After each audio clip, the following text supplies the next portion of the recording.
We're in the midst of a huge transformation where our peers, workplaces, and communities are all really melding into one. Welcome to Reimagining Company Culture. My name is Christina Giordano, and my pronouns are she, her, and hers, and I'm a partnerships manager here at AllVoices. Today, we're welcoming our next guest, Alaina Kwasizur. She is the General Counsel of AMPAC and the Chief Diversity and Inclusion Officer at Sonos. Thank you so much for being here today. Yeah, hi, Christina. It's great to be here.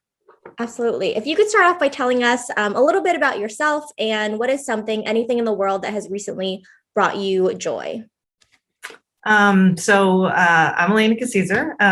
My pronouns are she, her, and I'm a working mom of two boys. Let's see, a little bit about myself. I grew up in Miami, which probably explains a little bit about why I believe so much in diversity and inclusion. I've been at Sonos for about a little over 7.5 years. And something that has recently brought me joy is walking my boys to school in the morning. We live just a few blocks from their elementary school, and it's just a nice little bit of time that I get with them without, video games or all the other distractions in life.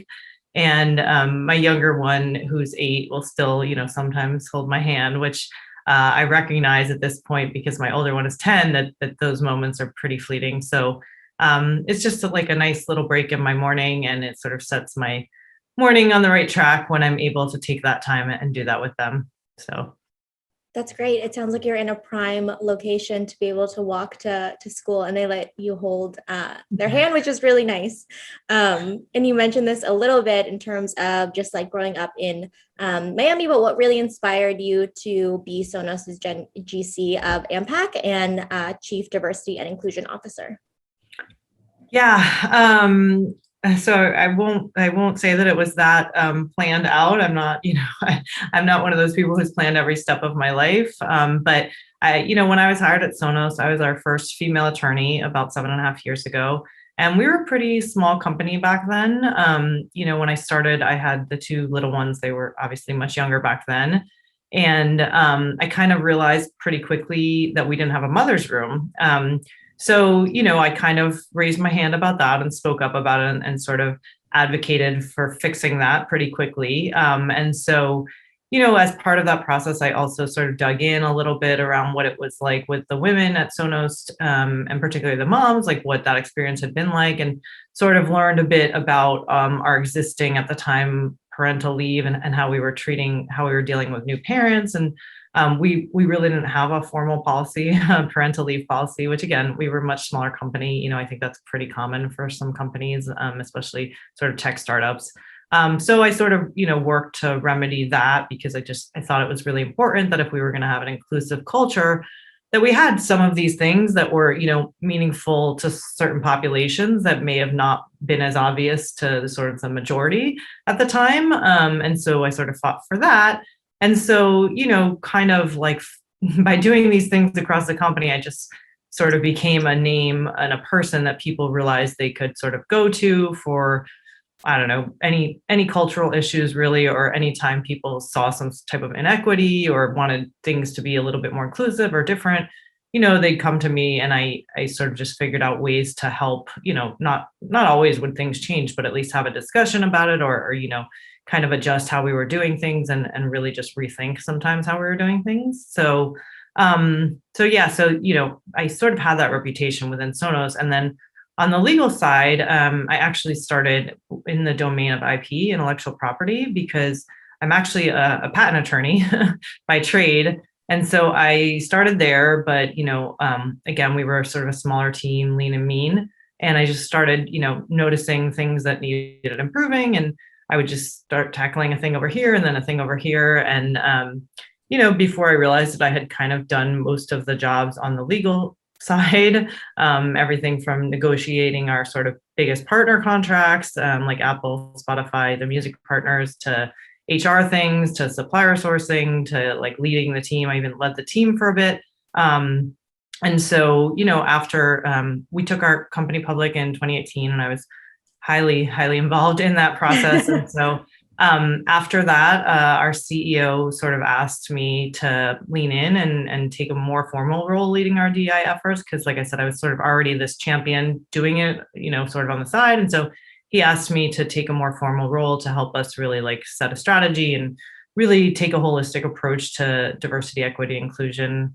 And so I agreed to do that. But, my legal identity is very important to me. I worked hard to be an attorney. And so I took on both roles. So I've kind of been doing both. And, they actually overlap in quite a few ways. So it's been pretty helpful to kind of have the legal background.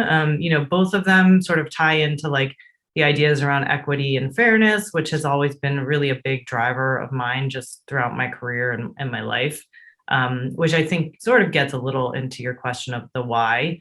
It's more just sort of like what drives me to do this work. And, I think that I've always just been inspired to work towards fairness and justice. And so, yeah, I just think that both of them sort of tap into that energy that I have. And so I just generally think that one person does have the ability to make a difference and change the world for the better. And so both of them sort of allow me to do that.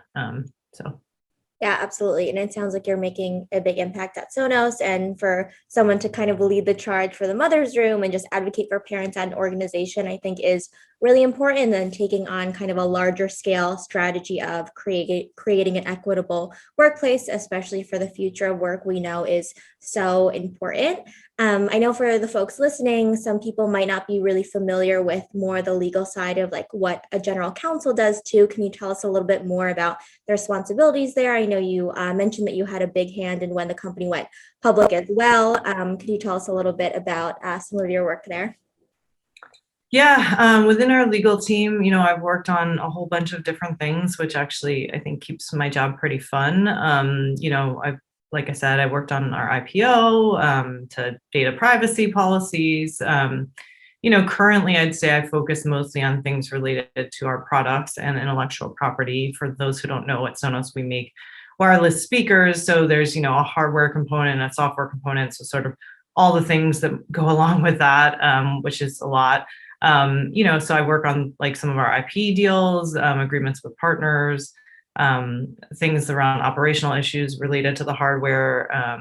So all those sorts of things. And then I spend time sort of on our legal, I guess, operational efficiency, like the team stuff, and really helping our team sort of develop and drive impact within the company and really be that strategic partner to the business needs, to help, kind of see around corners and prevent potential legal issues or really just issues down the road.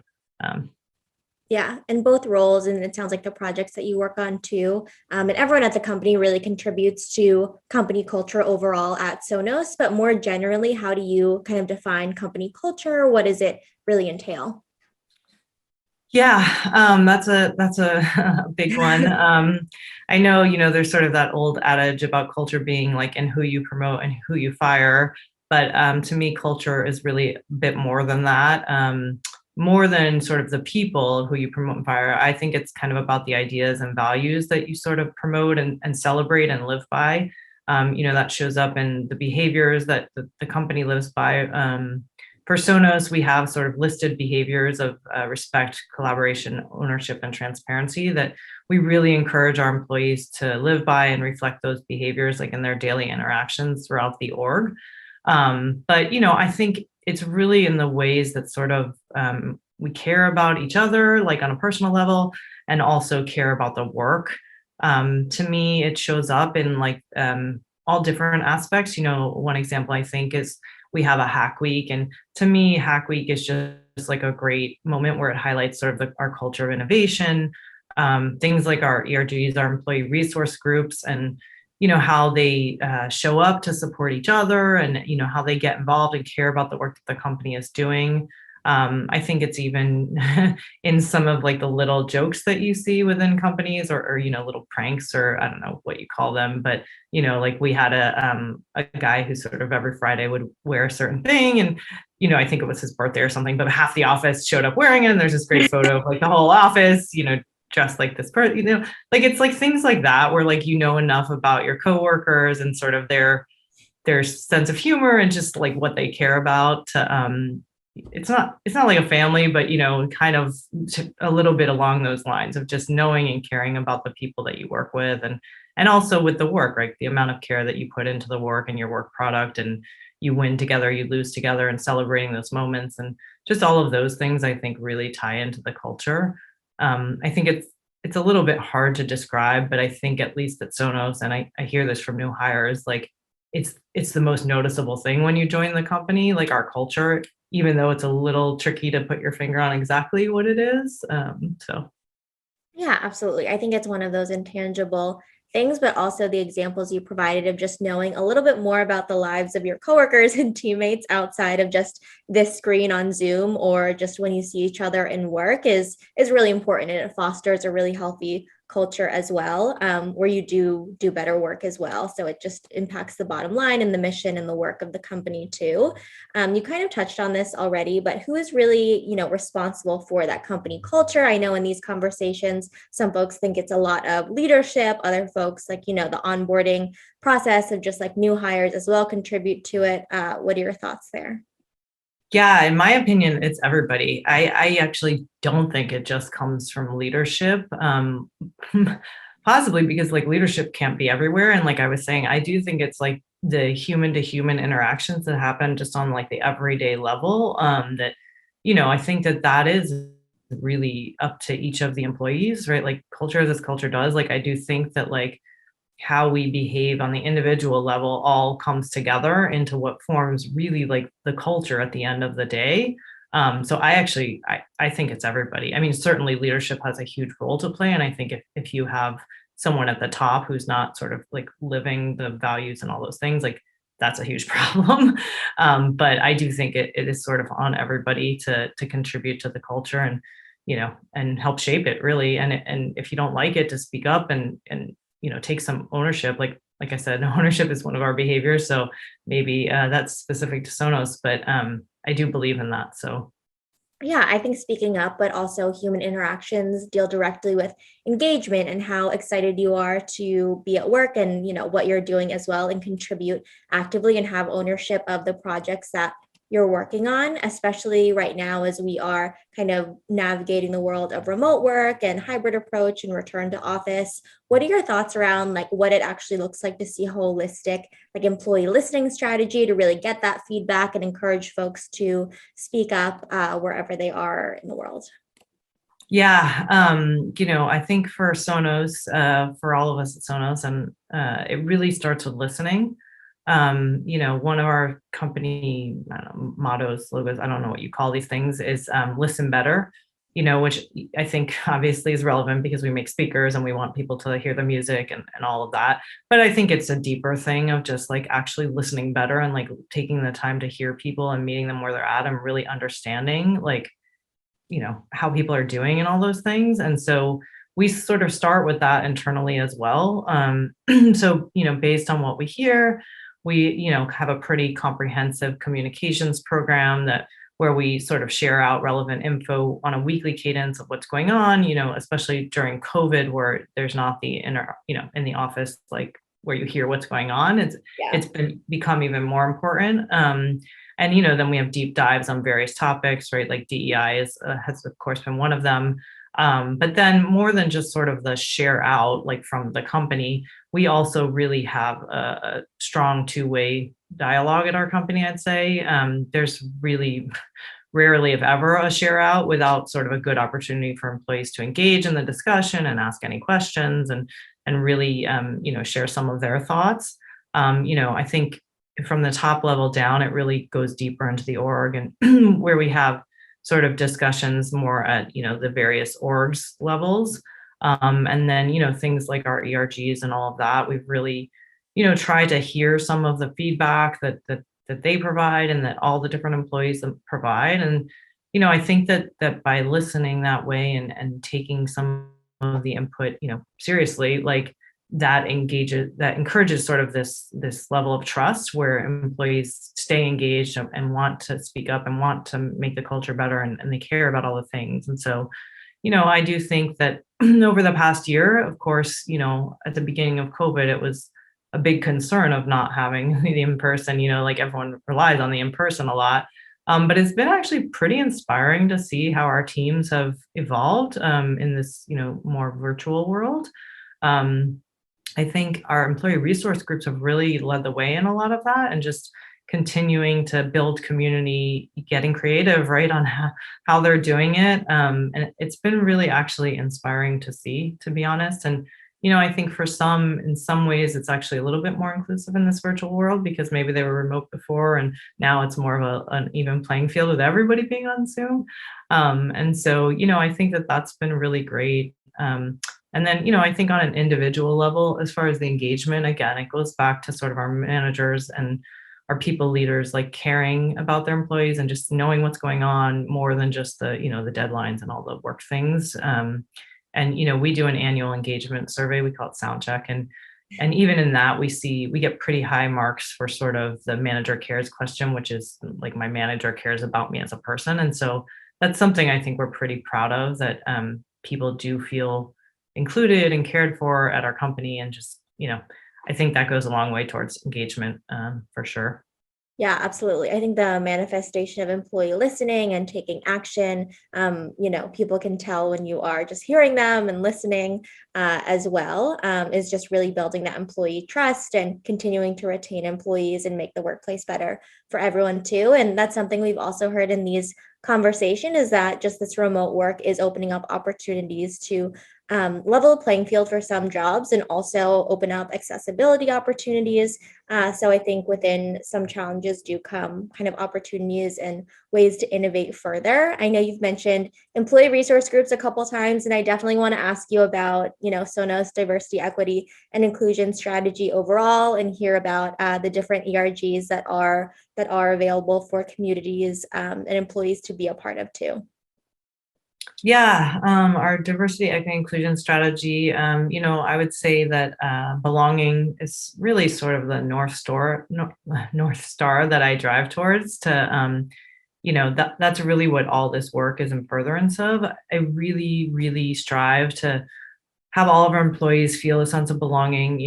I think by enabling that, it's like makes it a place where they can do the best work of their lives, right? And that's really what we're trying to do. I think when you have teams that sort of consist of diverse viewpoints, where then the folks feel that sense of belonging and they can contribute, that's really when you get the best results. And that's where diversity really amplifies what you're doing. So for that, our overarching strategy is broken down into the three pillars, each focused on diversity, equity, and inclusion. Mhm. And within each of those, there's a bunch of different things. Our diversity pillar is focused mainly on talent acquisition, but it's things on how we source candidates, where we show up, like what events we show up at, but it's also like more inclusive hiring practices and just things like having structured interview questions, like things that remove bias to really make the playing field level. Equity is sort of focused on our policies, transparency, and accountability. We recently did a pay audit, and like that fell in that bucket. And each year we release our numbers on like where we're at from just a representation standpoint. We share metrics with the company, right?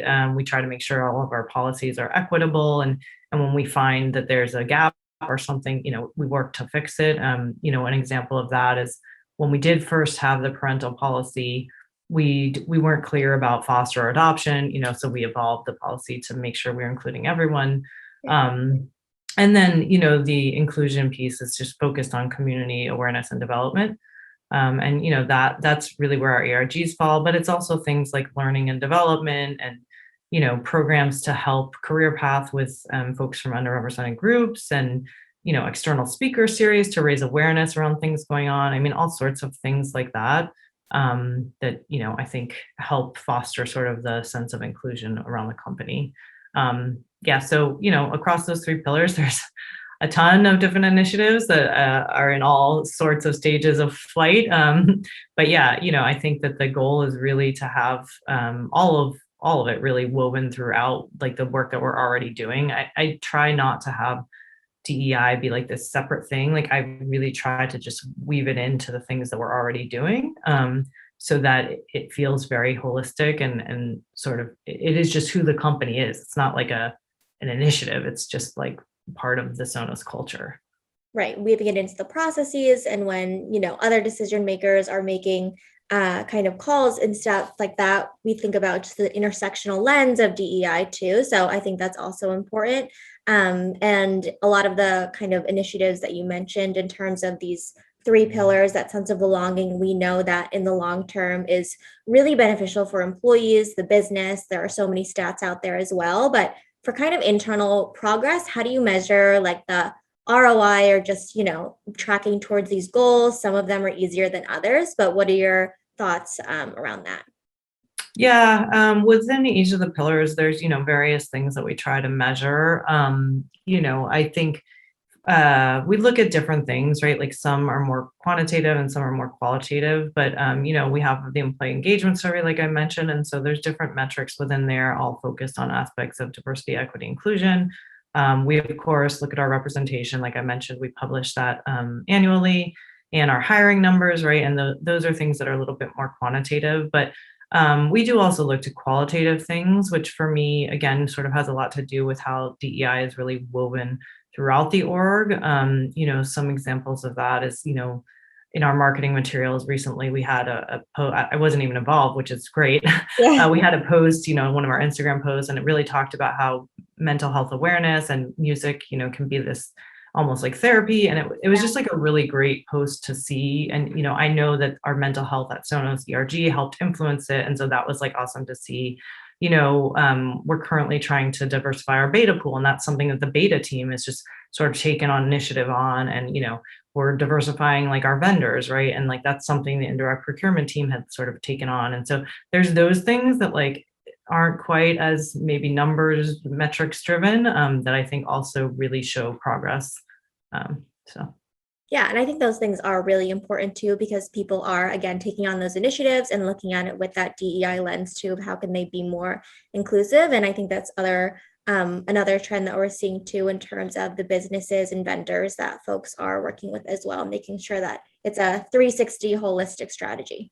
Yeah, I mean, on the individual level, even on those, I think that I will hear also from new employees, or there's always like these stories that come to me, right? And so like those, again, those are like very qualitative, right? But like when I hear that a new employee like joined and feels super welcome and like other different than other places they've joined, and they can feel the inclusion, like to me that's really huge. Or there was recently one where a woman was telling our women at ERG how like all the materials that we've been providing, and we use Modern Health, and so now we have these coaching options, like really helped her. She worked with a coach, and for the first time she was able to, like, she said she showed up for her mid-year kind of conversation, really took charge of her career and what she wanted for her career path, which like that to me is like huge, like that, that's like what we want. And so there's those individual stories that are a big piece as to it as well. Like I just think that those are, I don't know, in some ways those are almost more powerful than like the metrics. It's all important, right? But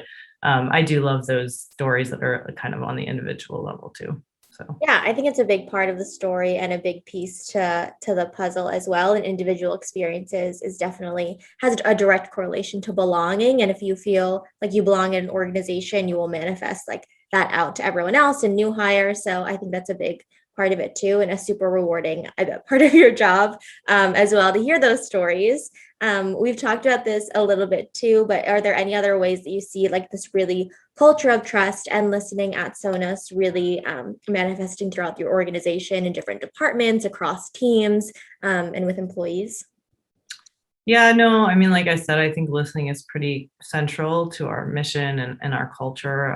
We do try to listen first and encourage our employees to do the same. I think, when we can listen and hear each other, we do build that sense of trust and sort of the culture that goes along with it. I think, when people, like you were saying, when people feel heard and valued and a sense of belonging, right? Like that's when we get to better decisions and sort of makes our company stronger for the long run. So yeah, I think that it's a virtuous circle.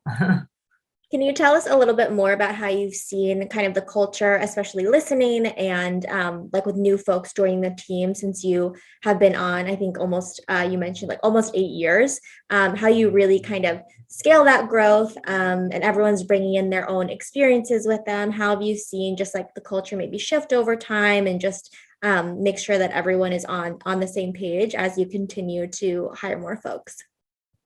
Yeah, I mean, I've definitely seen it change both, in terms of size and just also the business has Yeah. changed over time, which has been super exciting and keeps it really interesting. I think in terms of the culture, right? Like, I think we've done a good job at making the communication more accessible and really inclusive there.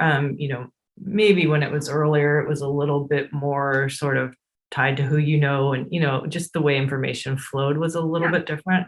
I think that's been huge. Definitely in this past year, I would say, the focus on sort of intentional flexibility, right? With obviously with COVID, everyone's had to be more flexible, and then sort of virtual inclusivity. And I think one of the things is just like, how do we keep some of the good things that have come out of the pandemic, right? And carry those forward in terms of like making sure we are being intentionally inclusive and just being fair and kind of keeping those pieces going. When the world quote goes back to normal, I don't know that it'll go back exactly the same, but what does that look like in the future, and how do we continue the good learnings from this period? Yeah, I think there's a huge opportunity to continue like the good benefits and flexibility and just having the open dialogue and being vulnerable with your team as well in terms of managers and what you need as an individual contributor too. So I'm excited to see what Yeah, happens there. And speaking of kind of the future, human, the yeah, humanness. Yeah, I agree that. I think that's so important. And I think that's good that you and like the leadership team and Sonos is thinking about that as well, as we're delving into vaccinations and things like that too, as we continue to change over time. Is there a trend specifically within diversity, equity, inclusion, and belonging that you think that individuals and companies really need to focus on and pay attention to in order to be successful in the future of work? Yeah, I don't know if it's a trend, but to me, I do think that like being mindful that I don't know, I've had the job 2.5 years, so maybe I can't say like what the early days, but it feels like originally it was very much about like numbers, like let's hire all these people, Yeah. where I do think that like it really is about the inclusive culture almost more than just like the numbers, because I've said this within our company, like you can sort of hire whoever you want, but like if they come in and there's not a culture where they feel included and their voice is heard and they feel that sense of belonging, it's not going to work. They're going to leave out the other end. So, I think that really focusing on how you build the inclusive culture and maintain an inclusive culture and evolve an inclusive culture is really an important aspect to this work. And I think it will continue to be, one of the more important aspects of the work. So I hope it's not a trend. But yeah, I think that that's a big thing. Yeah, I think a good company culture or just one that is super intentional is important. And I like what you said about the evolution of it as well, because things change and people change too. And it's important to ask what they think, get their feedback, but also just continue to iterate and build and be innovative with the challenges that life throws at us. Um, Yeah, you definitely have to be flexible and, in some ways okay with not perfection and just iteration and also mistakes. Like you almost can't work in this space without at some point saying the wrong thing or, making a mistake or, trying something that goes completely opposite to what you were hoping, so I think that you need that sort of humbleness a little bit as well, of just like trying and iterating and learning, because the space is changing rapidly, employees needs are changing rapidly, like there's just so much going on, and so you have to be a bit flexible there. So yeah, absolutely. Nobody knows everything. And I think it goes back to like intent and impact and just having that growth mindset as well of just like everybody is growing on a different part of the journey, especially an organization of, a lot of different people coming in with their own background and experiences. yeah. Totally. Is there anything that you are really excited about or looking forward to on Sonos's roadmap that you can share with us? There's a lot of things that we're working on that aren't, totally out yet. But there's definitely some development opportunities that I'm excited about within the org and just figuring out how to programatize a little bit more of our development opportunities. And then, which is in the same vein, sort of mentorship, sponsorship. I've been spending a lot of time on that. And I think that's a really cool way to help people feel that sense of belonging, but also help them with their own development, right? Which is huge and important, and I think just helps everyone. Those are a couple of the things that I think I'm pretty excited about upcoming. But yeah, there's definitely lots of things in flight. That's good. It sounds like a lot of things are cooking, and you have like a lot of projects going on as well in your roles. I know that we discussed kind of a lot of different topics today, but always like to ask too if there's anything that we didn't discuss that you would like to share, any advice you would give to folks who are interested in joining the Sonos team, or re-emphasizing anything that we discussed that you hope listeners really take away from the conversation as well. Yeah, I mean, I think I would just sort of leave with my parting message as one of encouragement for anyone who's sort of invested in the diversity, equity, inclusion space. Whether that's an official role like mine or someone sort of engaged via another method, whether that's an employee resource group or just, a D&I council or just in your own sphere, like helping to move the needle forward. I think this work can be hard. And for people, particularly who are in a D&I role, I read this recent article where it sort of mentioned that that sometimes you're expected to be a therapist, an advocate, a coach, an advisor, an educator, and a perspective broker. And I literally read it and started laughing because I was like, it's totally true. Like, that can be hard, I think, at times. And so I think for people in the role or for people, again, engaged in the work and just pushing it forward wherever they're at, like keep going. I think we all have to realize that change takes time, right? I think if you're moving this work forward, even in ways that might feel relatively small, in your circles, like it's super meaningful and super impactful. And I don't know, keep going and keep working at it. Because I do think that, you can see the changes and the impact that this work has, whether that be in Sonos or out in the greater world right now. Like I do feel strongly that things are changing, and it's awesome to see and be part of. Absolutely. I think that's a really encouraging note and message to leave on, and goes back to your earlier point of one person can make a difference and a real impact on an organization and in the world at large. So, Alaina, thank you so much for spending this time with us this afternoon. I really appreciate it. Yeah, thank you for having me. It's been awesome. Absolutely. And just as a reminder, at All Voices, we believe in the empowerment of everyone to speak up at an organization and believe it's a requirement in order for everyone to succeed and feel like they belong. Have a good rest of your afternoon. Thanks, you too.